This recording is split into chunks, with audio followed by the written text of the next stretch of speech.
কবিতাটিৰ শিৰোনাম তোমাৰ ব্ৰেকআপেৰ। কবি জিন্টুমণি শৰ্মা,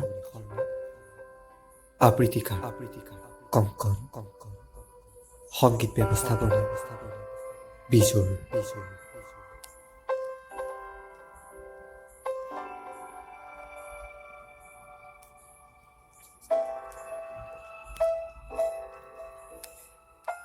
তোমাৰ ব্ৰেকআপেৰ আৰম্ভ হৈছিল হুইস্কি আৰু মই।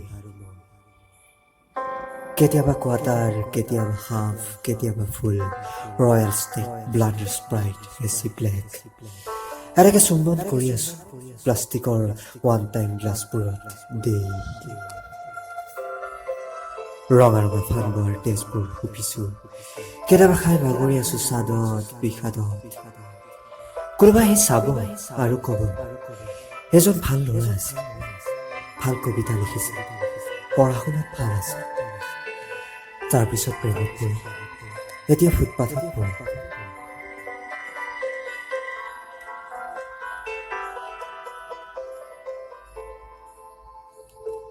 আজি বহুত নিচা হৈ গ'ল বে, তোপেক বেছিকে মাৰি দিলো।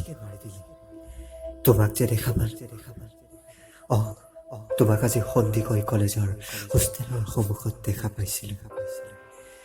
আগৰ দৰে অভিমান কৰি পিন্ধি আহিছিলা দোকানত, সেই কলা কলা কাজলবোৰ বৈ আহিছিল দুৰ্জন দৃষ্টি।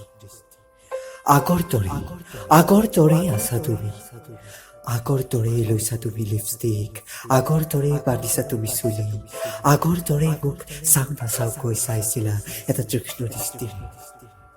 তোমাৰ সেই চকুৰ ভুৰ ভুৰৰ মাজেৰে